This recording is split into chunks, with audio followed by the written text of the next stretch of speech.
If your job at a healthcare facility includes disinfecting against viruses, you know prevention is the best medicine, and maintaining healthy spaces starts with a healthy cleaning routine. Grainger's world-class supply chain helps ensure you have the quality products you need when you need them, from disinfectants and cleaning supplies to personal protective equipment, so you can help deliver a clean bill of health. Call 1-800-GRAINGER, click Grainger.com, or just stop by. Grainger, for the ones who get it done. If you work in quality control at a candy factory, you know strict safety regulations come with the job. It's why you partner with Grainger. Grainger helps you find the high quality and compliant products your business needs to inspect, detect, and help correct issues. And the sweetest part is, everyone gets a product that's as safe to eat as it is delicious. Call 1-800-GRAINGER, click Grainger.com, or just stop by. Grainger, for the ones who get it done.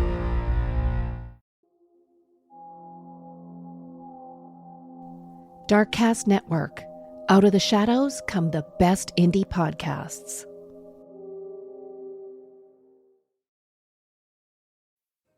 Hello, I'm Kona Gallagher. And I'm Ethan Flick. We're the husband and wife team behind the True Crime podcast, And Then They Were Gone.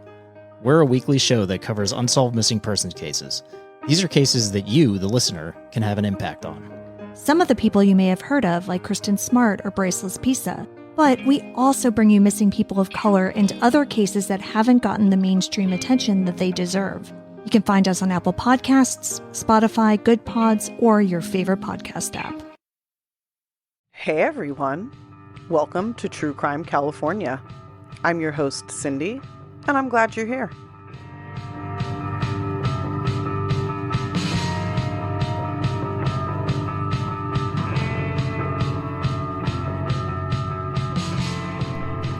Good morning, everyone. I'm recording in the morning. I'm a day late on this, and I apologize. I'm your host, Cindy, and this is True Crime California. Thanks so much for tuning in. Now, throughout the week, I always think about things that I want to say to you guys, and then I forget. And I start recording, and I just jump right in. So I wanted to go back real quick to the Cary Stayner case and mentioned that my dad actually worked on the case. So my dad went to law school, but he was never a lawyer. He worked doing like stuff with documents. I don't know. It's hard to explain. It's above my level of understanding, but he basically had all of the evidence, all of the written, documented evidence, photos, everything in his possession at one point. And it's pretty crazy. The details that he gave me last week, I didn't actually share a lot of them because I'm not sure if I'm allowed to. But the case is insane. Like how I talked about how Cary Stayner wanted to sort of have the fantasy about the woman like almost enjoying what he's doing. Some of his interviews, some of the things that he said that he sort of created in his mind about these encounters were so fucking twisted, basically saying like the girls, like Sylvina, was like enjoying what was happening to her. Totally fucking crazy. He also my dad saw the photos of like the car, which I don't think have been like released publicly. So he basically said it was an insane, like horrible case, and that the dude was so beyond what we all kind of know as far as like how twisted he is. Just the evidence of that was nuts. My dad also worked on the Charles Ng and Leonard Lake case.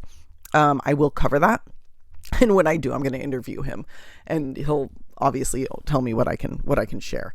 But that one's going to be a little while coming because that's a big ass case. There's a lot to it. So we'll get there. In any case, I just wanted to kind of talk about Cary Stayner because I totally forgot to like mention that before. Anyway, this week we are going to do another serial killer. We're going to do Roger Kibbe, the I-5 Strangler. This is a case that in some ways actually reminds me of the Cary Stayner case. And I'll call it out sort of when I recognize it, but I'm sure you guys will all recognize some similarities between the cases as well. I guess I'm just going to jump in and get started. This is a doozy of a case. I cut it down a little bit just because, like, I don't know, sometimes there's too much backstory on a serial killer. Like, do we really care all the details of his young life? Like, maybe not. Maybe just the high level stuff. So We're going to get through it in one episode, and hopefully you guys enjoy and don't know this case super well. If you do, hopefully you like the way I tell it. Okay, so let's just get into it. Roger Kibbe was born May 21st, 1939 in California. He was the oldest of three brothers, and he grew up much of his young life without his father. He was born just before World War II, and his father was in the Navy, so he was gone for much of Roger's young life, leaving Roger alone with his mother, Lorraine. His younger brother, Steve, was doted on by Lorraine and loved her very much his entire life. Now, if you guys remember, I said there were going to be some Carrie Stainer connections. Carrie Stainer's younger brother was named Stephen and was loved more by his parents than Carrie was, at least in Carrie's eyes. Now, in Roger's eyes, his younger brother Steve was loved by his mother more than he was. And in fact, Roger hated his mother, and it actually did seem that the feeling was mutual. His mother used to beat him often, sometimes to the point where he was unable to move. This was when he was under 5 years old. So very traumatic, possibly actually physically traumatic, like brain trauma, but definitely traumatic emotionally. That's fucked. His father, Jack, actually said that Lorraine never liked Roger and that she was very mean to him. So this, unlike with Carrie Stainer, where we don't know if that's actually true, in this instance, we have other people in the family being like, oh yeah, she hated Roger, which is fucking crazy to just hate your firstborn son just for no fucking reason. It's really, really weird. And as I said, Roger lived most of his young life without his father, to the point where when his father returned from the war, the first thing Roger said to him was, "Are you my dad?" His dad was expecting this warm welcome home, this beautiful teary reunion, and his kid did not even recognize him. So that's how bad it was and how alone Roger was with this woman who hated him. If your job at a healthcare facility includes disinfecting against viruses, you know prevention is the best medicine, and maintaining healthy spaces starts with a healthy cleaning routine. Grainger's world-class supply chain helps ensure you have the quality products you need when you need them, from disinfectants and cleaning supplies to personal protective equipment, so you can help deliver a clean bill of health. Call 1-800-GRAINGER, click Grainger.com, or just stop by. Grainger, for the ones who get it done. As far as school went, Roger didn't have many friends as he had a severe stutter, which made him the butt of many jokes. Even his friends treated him poorly and made fun of him for that, so it's just kind of piling on here. He doesn't have anybody who's being nice to him. As a result, Roger ended up spending a lot of time alone and away from the house. And this started at a young age and continued until he moved away. This led him to spending a lot of time outdoors, and eventually he began peeping into his neighbors' windows.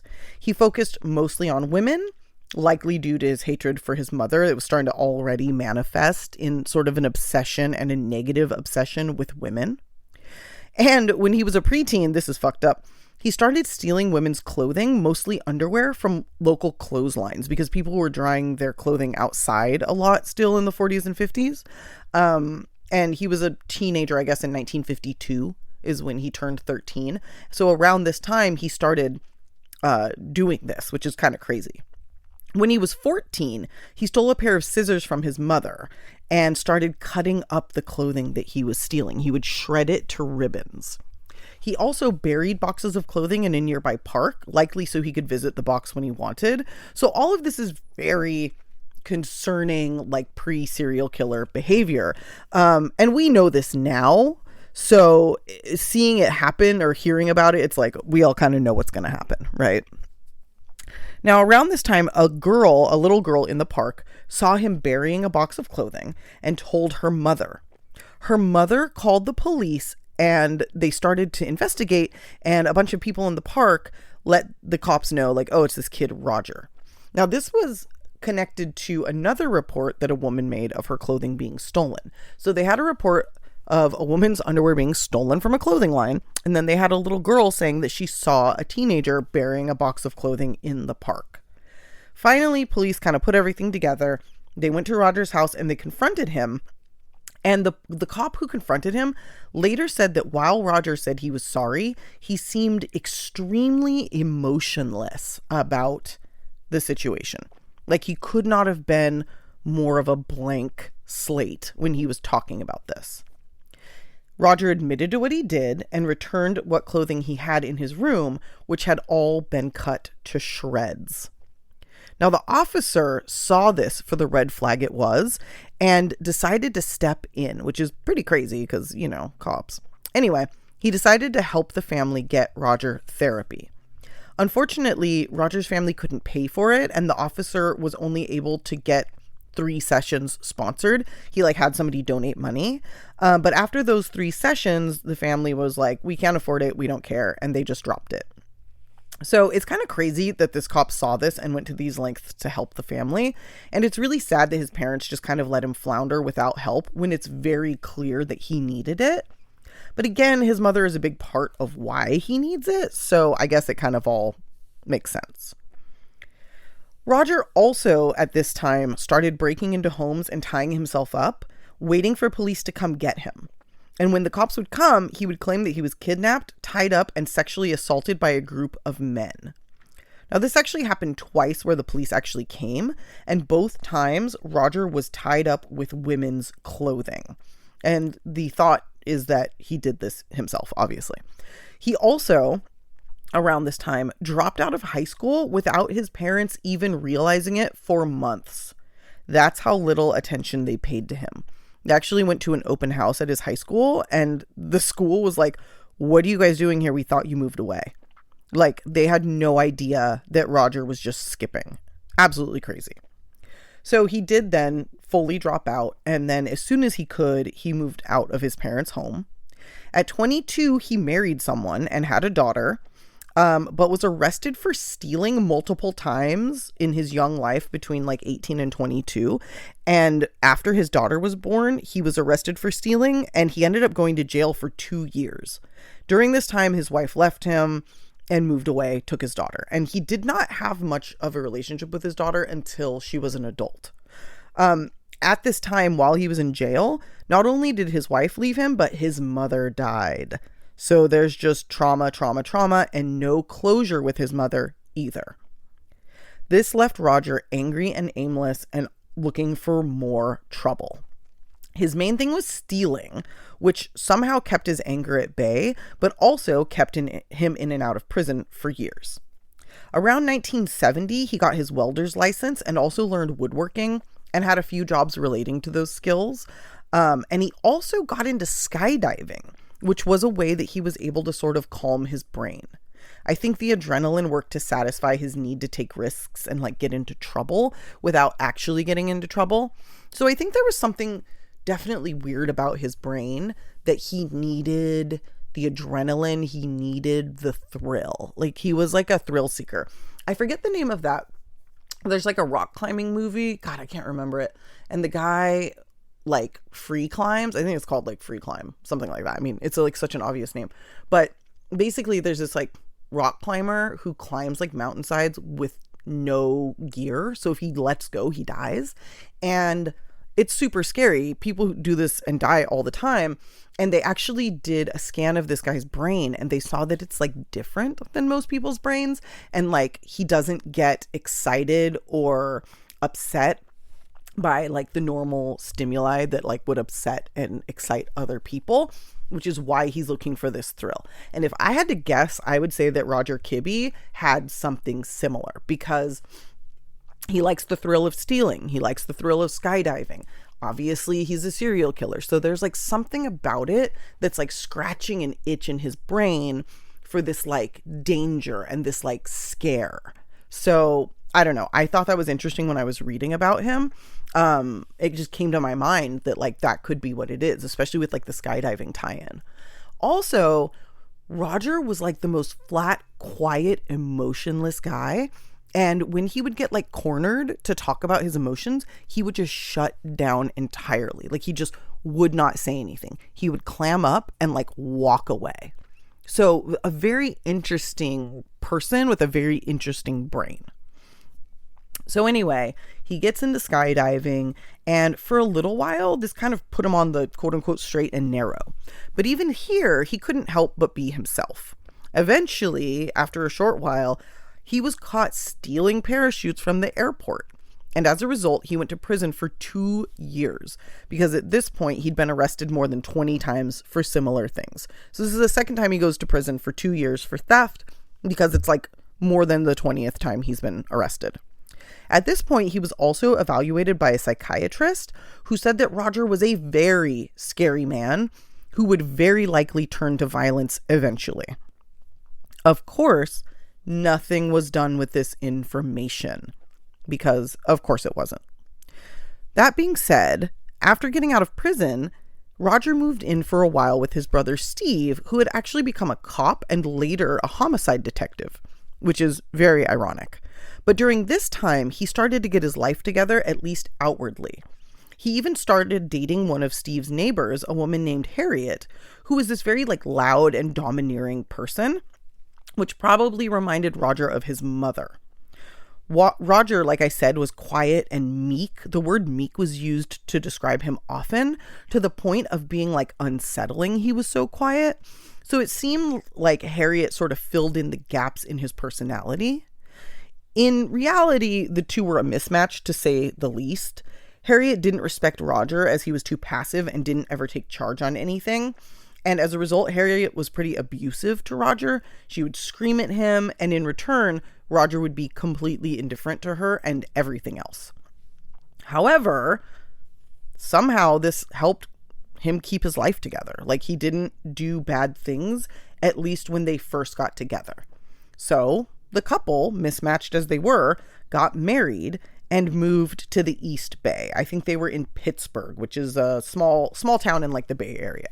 If your job at a healthcare facility includes disinfecting against viruses, you know prevention is the best medicine, and maintaining healthy spaces starts with a healthy cleaning routine. Grainger's world-class supply chain helps ensure you have the quality products you need when you need them, from disinfectants and cleaning supplies to personal protective equipment, so you can help deliver a clean bill of health. Call 1-800-GRAINGER, click Grainger.com, or just stop by. Grainger, for the ones who get it done.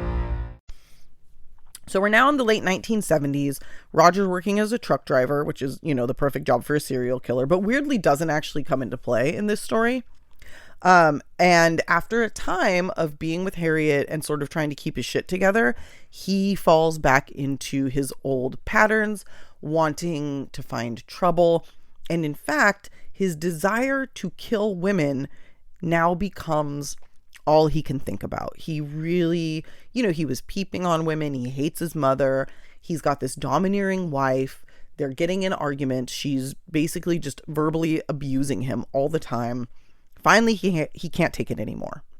So in 1977, Roger Kibbe reached out to a school who trained administrative assistants, claiming to be a business owner in need of a secretary. They connected him with 21-year-old Lou Ellen Burley, who Roger had meet him in a parking lot near a construction site, I believe I don't know if it was San Francisco, but somewhere right around there. Roger told Lou Ellen that his office was under construction, so he wanted to have the job interview with her in his van. She agreed with him to do that. Sorry, that was a weird way to say that. She agreed to do that because they were at this construction site and there were other people around. So she was like, well, he's not going to do anything to me with all these, construction workers here. And everything went okay in the van. He offered her the job, and he offered her a really good pay rate. I don't know how much, but way over the going rate for her profession. And this is something that he does later on. He always offers way more money than seems reasonable. So that's one of his little patterns. So he says to her, I'm going to pay you all this money to be my secretary. I want to have one more interview with you tomorrow. Can you come back tomorrow, meet me here at the same time, and we'll have another interview, lock everything in, and then you'll start working for me. So Lou Ellen agrees. She's super nervous to do so. Roger hadn't done anything specifically strange during the interview, but she did get a weird feeling from him, which is totally fair. That being said, she couldn't give up such a great job opportunity, so she agreed to meet him. She went home and told her boyfriend about the meeting and was like, something's a little off. Can you come with me tomorrow to this interview? Very unfortunately, he was not available. So Lou Ellen decided to go on her own. She debated for a while and finally she was like, I gotta do it. This was a big mistake. She met Roger in the same place the next day, which was Sunday. And as it was Sunday, nobody was around. She got into Roger's van and he immediately attacked her and tied her up. He then drove to Lake Berryessa in Napa County, which you all might know Lake Berryessa because of the Zodiac killer. He killed 2 people there, or I think one actually survived. But anyway, Lake Berryessa connects from where I grew up to Napa, which is more on the bay side. So he drove her to that side of Lake Berryessa in Napa County, raped her, and strangled her to death. He then dumped her body. Her boyfriend reported her missing and told the police everything, but he'd never, seen Roger. He didn't have any information about him really. Police went to the lot where she met Roger and found Llewellyn's car. They then gave the case over to the Walnut Creek Police, which is another town around there, and they found some witnesses who described Roger fairly well, including the fact that he had some missing teeth. Yum. About a month later, another woman contacted police to tell them about a run-in she had with Roger Kibbe. She said she put an ad in the paper for sex work and he responded. He took her out, offered her $200 for sex, which at that time was a lot of money, then drove her to a secluded area and had sex with her. Before doing this, she made him show her his ID so that she knew who he was, and she also said, you need to give me $400, to which he agreed, which is another red flag in my opinion. Around 3 a.m, he was driving her home, but suddenly stopped in a field, saying his sisters lived nearby and he wanted to see if their lights were on. He asked this woman to get out of the van and walk with him, but she refused because this is fucking ridiculous. Obviously, this is just a ruse and he's going to hurt her. He pulled her out of the van angrily when she refused and put a knife to her throat. Somehow this woman was able to remain calm, and this seemed to calm Roger as well. And that makes me think, again, he's getting off on the excitement. When he sees other people showing emotion, that scratches that itch for him. So her ability to remain calm and not give him that somehow calmed him down. Eventually, he put the knife away and let her go. Her lack of terror definitely made killing her less appealing for him, and I'm pretty sure that's what saved her life. He actually drove her home, and while he did, for some reason, he told her he had done this 3 times before with other women. Whatever this was, we'll never know. As he was leaving, she wrote down his license plate, and when she was next arrested for sex work a couple of weeks later, she told police this story. Police used this information and quickly linked Roger to Lou Ellen's disappearance, and they thought they had their man. Unfortunately, this woman, the sex worker, wouldn't press charges. Also, the witnesses in Lou Ellen's case couldn't say for sure that Roger was the man they saw with her. Lastly, Lou Ellen was still considered missing. She wasn't considered dead because her body hadn't been found. So it couldn't really be a murder case because they didn't have a body. So eventually, police had to drop the case. As an aside, Lou Ellen's body wasn't found for over 30 years. So that's pretty fucked. The police came to Roger's house and Harriet found out about his being questioned, but she didn't believe Roger would ever be capable of something like murder because, once again, she saw him as this sort of meek, passive, emotionless person. And so, life went on. Lou Ellen was gone, and nobody was held accountable for it. If your job at a healthcare facility includes disinfecting against viruses, you know prevention is the best medicine, and maintaining healthy spaces starts with a healthy cleaning routine. Grainger's world-class supply chain helps ensure you have the quality products you need when you need them, from disinfectants and cleaning supplies to personal protective equipment, so you can help deliver a clean bill of health. Call 1-800-GRAINGER, click Grainger.com, or just stop by. Grainger, for the ones who get it done. Roger and Harriet's marriage continued to be problematic, and Roger began leaving at night, sometimes for many, many hours, leaving Harriet all alone.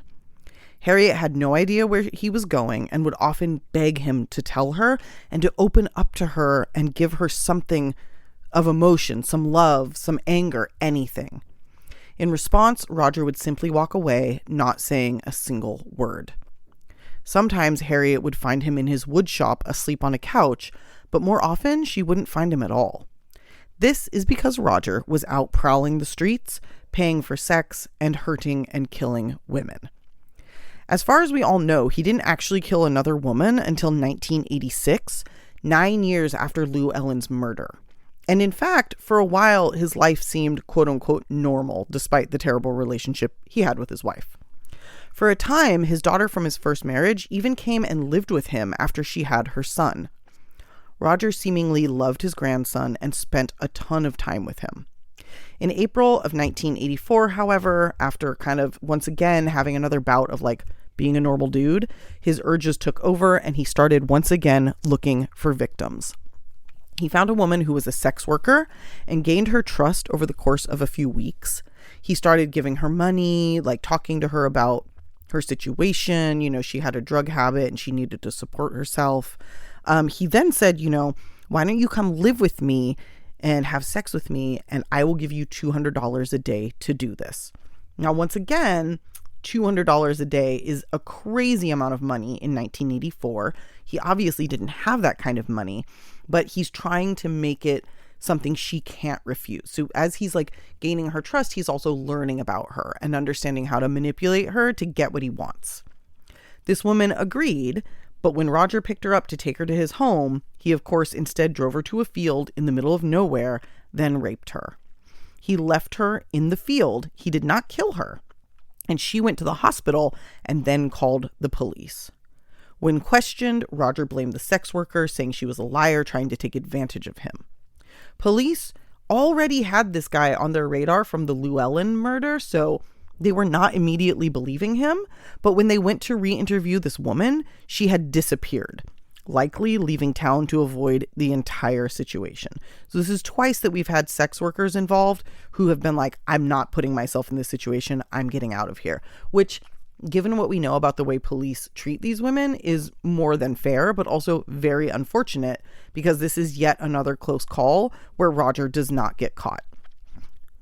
Then, as I mentioned, in 1986, he struck again.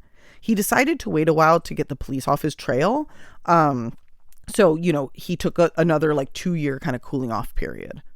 Before 1986, between 1984 and 1986, he and Harriet went into business together making furniture. The business was beginning to fail pretty much immediately, and things continued to fall apart, but they did sort of keep it together for a while.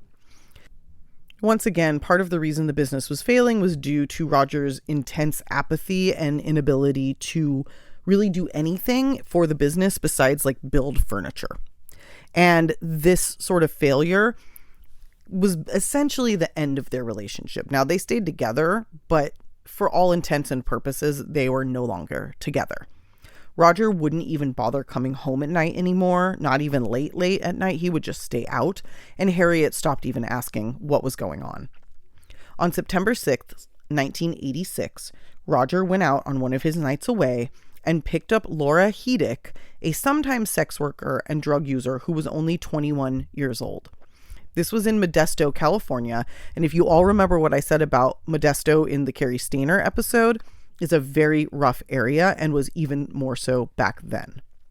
So Roger picks up Laura and she agrees to go with him to have sex, but asked that her boyfriend come along and wait outside the hotel room for her safety. Roger, not bothered, totally agreed, then said, well, me and Laura are going to go pick up some drugs. Why don't you, boyfriend, wait outside the hotel room? We'll be right back. Then we'll all do the drugs and then Laura and I will have sex and you can wait outside. Of course, Roger and Laura never came back, and her boyfriend sat there waiting until 10 a.m. the following morning. While he waited, Roger raped and strangled Laura to death, then dumped her body near the side of the road. The following morning, her boyfriend reported her missing, and he actually had her mom do it and then lied to police about the circumstances of how she went missing because he didn't want to get in trouble and he didn't want her to get in trouble. Unfortunately, this made her very difficult to find and made him the prime suspect because obviously he's being not truthful about it, and police knew that. Eventually, he was cleared, but by this time, the case went cold. Just a few months later, on July 3rd, 1986, he met another sex worker near his Pittsburgh, California home. 29-year-old Barbara Ann Scott was also raped and strangled to death, then dumped on a golf course in Antioch. Her body was found quickly, but there were no leads in the case as there was no evidence. Also, she was a sex worker, so it wasn't really priority. Less than 2 weeks later, on July 19th, he did the same thing. And at this point, I want to call out that almost all of his victims were picked up either on or just near the 5 freeway, hence his nickname, the I-5 Strangler. Now, July 19th, Stephanie Brown, who was not a sex worker, was called by her friends after their car broke down. Her friends, Jim and Patty, needed help, and Stephanie came to their rescue despite having to be up early the next morning for work. After helping her friends, she was on her way home when she went the wrong way. She didn't actually know really where she was, and her friends tried to give her directions, but she went the wrong way on the 5 freeway. She went down the 5 south instead of the 5 north. It's not clear exactly what happened from here, but seemingly she pulled to the side of the road to look at a map, and Kibbe pulled over behind her. He attacked her in her car, tied her up, and drove her 50 miles south. He then raped and strangled her, but this time he did something else that harkens back to his teenage years. Roger brought scissors with him and cut off her hair and also shredded her shirt with the scissors. So what he was doing is he would put duct tape on his victims' faces and then cut it off so as not to leave any evidence. So like if there was like DNA evidence on the tape because he touched it or whatever, he would cut it off and take it with him. And police knew this because there was residue, and also like at this point now he's like cutting their hair. So they're starting to see a pattern. But even though they see a pattern, they realize part of this pattern is getting rid of any evidence. And this is what he did to Stephanie. He then dumped her body in a drainage ditch. She was reported missing the next morning. And when her body was found shortly thereafter, there were scissors found next to it. Other than that, there was no evidence as to who killed her or why. Police at this point believed they were looking for an experienced killer because there was very little evidence left behind. Also, the shredding of the clothing and cutting of the hair looked like a signature, which it very much was. Police were now worried there was a serial killer on the loose, but again, they had nothing to go on to find him. Now, this next murder is absolutely fucking wild, because it goes to show just how brazen Roger was becoming during these attacks. Just a few weeks after the last murder, Roger struck again. On the night of August 17th, 1986, 26-year-old Charmaine Sabra and her mother Carmen had broken down on the side of the freeway not far from where Stephanie had been taken.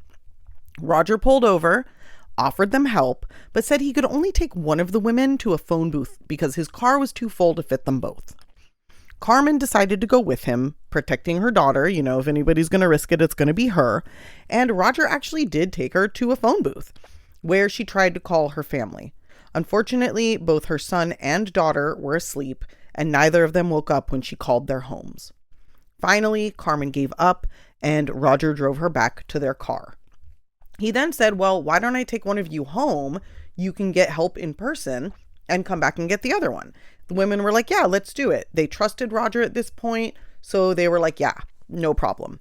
This time, Charmaine went with Roger because she had a baby at home that she needed to feed. So her mom was like, why don't you go and you can feed your baby? I'll wait here. Come and get me when you're ready. This obviously was a horrible mistake. Charmaine went with Roger and never returned. While waiting, Carmen fell asleep in the car and didn't wake up until the following morning when a cop woke her up by tapping on her window. She told him what happened and he helped her to a phone where she called her family and then realized Charmaine never made it home, which is why nobody came to help her. Charmaine's strangled body was found November 9th, 1986 in Ione, California. Unlike the other victims, who were always strangled with their own clothing, Charmaine was strangled using parachute cord because Roger was still going skydiving and had it on hand. He also cut her hair and her clothing. Now, this shows another progression or refinement to Roger's killing, which is very scary in that he's now bringing things with him rather than just using what's there. So he's becoming a more organized and more methodical killer. Also, beyond that, he straight up left a witness, someone who spent time with him and was in his car. So obviously, he's not afraid of getting caught, or like I said, he probably really enjoys the thrill. Now, meanwhile, police are doing their best to catch this killer, including setting up a checkpoint near where Stephanie had been killed, which is interesting because that's where Charmaine and Carmen were picked up. And they were looking for witnesses to these crimes. Unfortunately, this didn't lead to very much, but it did make the case really known in the Sacramento and Bay areas, which definitely can be a good thing, but often is not because it just causes mass hysteria. Now, from Carmen, they did get a composite sketch that looked very much like Roger. And they put this out, and this actually brought in some leads, including a really good one from a woman who called in and said a suspicious man had offered her friend $1,000 to go with him to Lake Tahoe for sex. Now, these women were sex workers and they were together when this happened. The woman took down the license plate, and when police ran it and found the car, there was Roger Kibbe inside. Roger Kibbe, who looked just like the sketch of the I-5 Strangler. Now, you would think this is the end of our story, but it's not, because Roger had very good luck for a lot of this time. Police were not able to hold him for any reason because, all they had was that his license plate matched one that a sex worker reported, and he kind of looks like a sketch. But I think that they kind of knew they had him. So they took photo of his car and also took his license, physically took the license from him and kept it at the station. Now, nothing came of this right away, but once again, he's in the spotlight with police. But once again, he gets away. So he slows down for a few months, but strikes again on November 9th, 1986, which is the day that Charmaine's body was found. That was also the day of his next murder. And this is when he killed 25-year-old Catherine Quinones. He dumped her body in Lake Berryessa, right near where he had dumped Llewellyn 10 years prior. And remember, Llewellyn still has not been found. Catherine was found on December 21st, 1986, strangled with her clothing and hair cut as well. After this, police came knocking on Roger's door. They wanted to talk to Roger since he matched the sketch so closely and because women were being murdered at a terrifying rate. At this point, Harriet, who, remember, they're still married, she's starting to get a little suspicious of Roger, but still remained loyal to him and told police nothing of any substance. Roger, for his part, denied ever even using sex workers and said nothing more. Again, without any real evidence, they had to leave him alone. That said, this time Roger was pretty shook up because he realized they were getting closer and decided he needed to be more careful. The next day after the interview, he actually skipped town, ditching Harriet. I'm sure at this point she realized something was going on, but she was still in denial about it. So once again, didn't call the police. Anyway, Roger drove cross country, buying but not killing sex workers along the way, at least as far as we know about. But his running did make her think that he was a coward, whether or not he actually did anything. So Harriet lost more respect for him. But when he came back, once again, she took him back. He was gone for such a short time that police didn't actually know he even left town. So once again, nothing happens from this, even though it's very suspicious, because nobody knew, it essentially didn't happen. Now, police are still looking into Roger, and they realize that he'd been arrested for roughing up a sex worker in the past. So now they know that he's lying about having never been with one. Still, they weren't yet ready to arrest Roger, and once again, he was able to go out and find his victims. On June 14th, 1987, so we're looking about 6 or so months after the last murder, because he had to cool down, Roger abducted and killed 25-year-old Karen Louise Finch, who he kidnapped off the 5 freeway, then stabbed in the neck rather than strangling her. So again, this is somebody who I believe their car broke down, or there were like skid marks on the road. So he maybe even just like ran her off the road. And I think we don't know why he stabbed her, but he did stab her in the neck rather than strangling her. Perhaps she pissed him off. She was found less than a week later, and it took police a while to determine if she was a victim of the same killer because she had been stabbed in the neck. But what helped them decide she was that they found duct tape in her hair because Roger hadn't fully cut it out, which led police to believe that it was the same person and also gave them DNA evidence from the tape. But also what that also made them think is like maybe he got interrupted. So instead of being able to strangle her, he had to stab her, and he was in such a hurry to cut her hair that he missed some of the duct tape. If you work in quality control at a candy factory, you know strict safety regulations come with the job. It's why you partner with Grainger. Grainger helps you find the high quality and compliant products your business needs to inspect, detect, and help correct issues. And the sweetest part is, everyone gets a product that's as safe to eat as it is delicious. Call 1-800-GRAINGER, click Grainger.com, or just stop by. Grainger, for the ones who get it done. Anyway, he continued to live freely, and in late August 1987, he killed again. This time, it was a 17-year-old runaway named Darcy Frankenpole who had come from Seattle, Washington. She was found strangled, and her clothing had been cut to ribbons, which again meant she was a victim of the same killer. There were also nylon fibers on her clothing and other fibers as well, which were more clues. Roger continued on his rampage, and on September 14th, 1987, he picked up another sex worker in Sacramento. He offered her $1,500 to do some nude modeling for him. Smart, she asked for the money up front, and he had to admit he had only $25 on hand. They then negotiated that she would have sex with him for this money and went to a secluded golf course to do their thing. He, of course, attempted to attack her in the car, tried to handcuff her. She began to struggle, and he became enraged, yelling at her to stop fighting. However, she did not stop, and she was able to get out of the car and screamed for help. Luckily, at this point, Roger's luck ran out as a cop happened to be there doing a random check on the area, found the woman, and chased Roger down. This time, the victim was alive and willing to talk. Roger was immediately arrested and charged with attacking the woman and attempted rape. Harriet waited some days but did finally bail him out, but this was the beginning of the end for him. His arrest reignited detectives' interest in Roger as the I-5 Strangler. And what interested them specifically was what was found in Roger's car, including a pair of scissors, parachute cord, and fibers from the car, which matched the fibers found on Darcy's body. They also, like I said, they were able to find out that the cord was a parachute cord.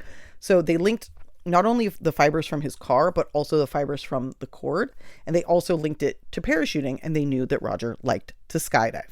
So now they have a ton of circumstantial evidence here, right?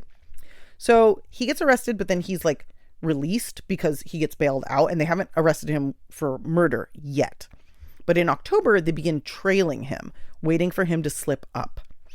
He was being careful, and police wanted to speed up the process, so they decided to try to bait Roger into another attack by causing a fight between him and Harriet.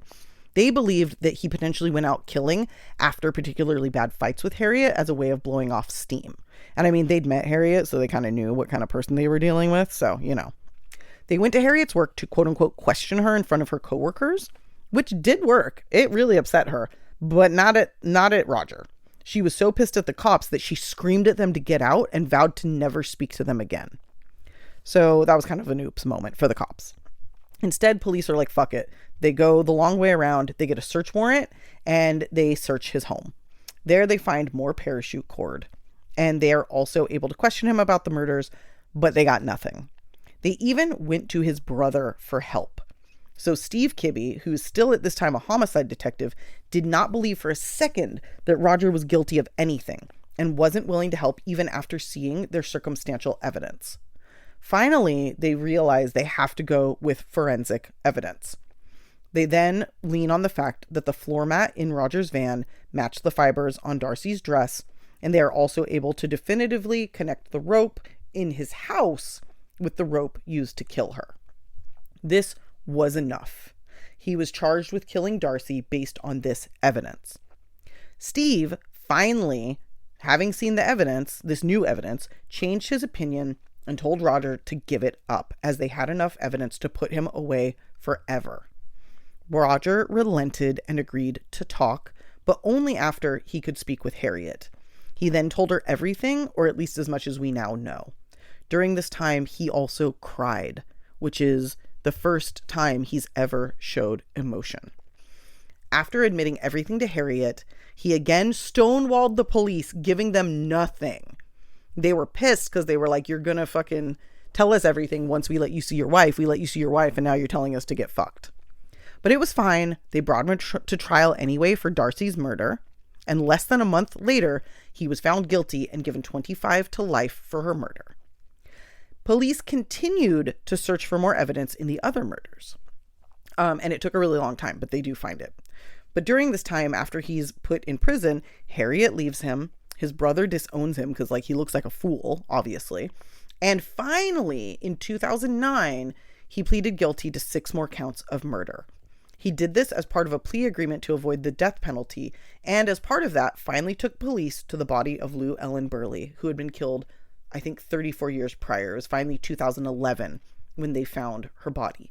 And what they found of her body was a piece of a bone. At that point, that was all they could find. Roger remained in prison until February 28th, 2021, when he was murdered in his jail cell at the age of 81 years old. And I'm going to talk about that in a second. But before, I want to tell you guys that Roger gave a ton of interviews during his time in prison. He was very open. I mean, he was not open, but he was willing to talk about them unless you asked him about the cutting of the clothing. If you asked him about the cutting of the clothing, he would deny that he did it. He would make up lies. He would do anything to avoid it. And eventually, if you kept asking him, he would just stonewall you. This was something that was so sacred to him and so important to him that he could not share it with anyone. And he would not share it with anyone. And I find that really fucking weird. Anyway, he was murdered, and his cellmate, Jason Boudreau, was the man to kill him. He said that he was working on earning Kibbe's trust before killing him. Now, Jason was in prison for life for killing his ex-girlfriend in 2011, and said that at first his the reasoning for killing Kibbe was simply that he wanted his own cell, which is insane. However, when he found out who his cellmate was, it became apparently about avenging the young women and girls he had killed, which is pretty ironic considering Jason killed a woman. Anyway, he was given another life sentence for strangling Roger Kibbe to death, which I do have to say that I find it very poetic that he was strangled to death. Very, very fitting. And weirdly, this same inmate, Jason Boudreau, later attacked yet another well-known murderer in California. He attacked and attempted to kill none other than Paul motherfucking Flores, Kristen Smart's killer. And we will cover that at some point, but that's a big ass case too. He did not succeed in killing Paul Flores and actually ended up pleading not guilty for this attack. I'm not sure what happened with this, but I do know that Paul Flores ended up in the hospital after this attack, and I believe that he was stabbed, which I don't feel bad about at all. Anyway, that's the story of Roger Kibbe. He is a murderous, horrible piece of shit. And also he's potentially linked to like a lot of other murders. You know, the fact that he told somebody, oh, I've done this with 3 other women. We don't know who those women are or where they were buried or what. But it seems like he started out a little messy, refined his methods, and then did what most serial killers do, slipped up and got caught. But we don't know. There could be a lot more victims out there that we're unaware of. But in any case, that's the story. I hope you guys enjoyed it. I hope I did a good retelling. And thanks again for listening. Please like, rate, review, tell all your friends and family. And until next week, you guys, stay safe.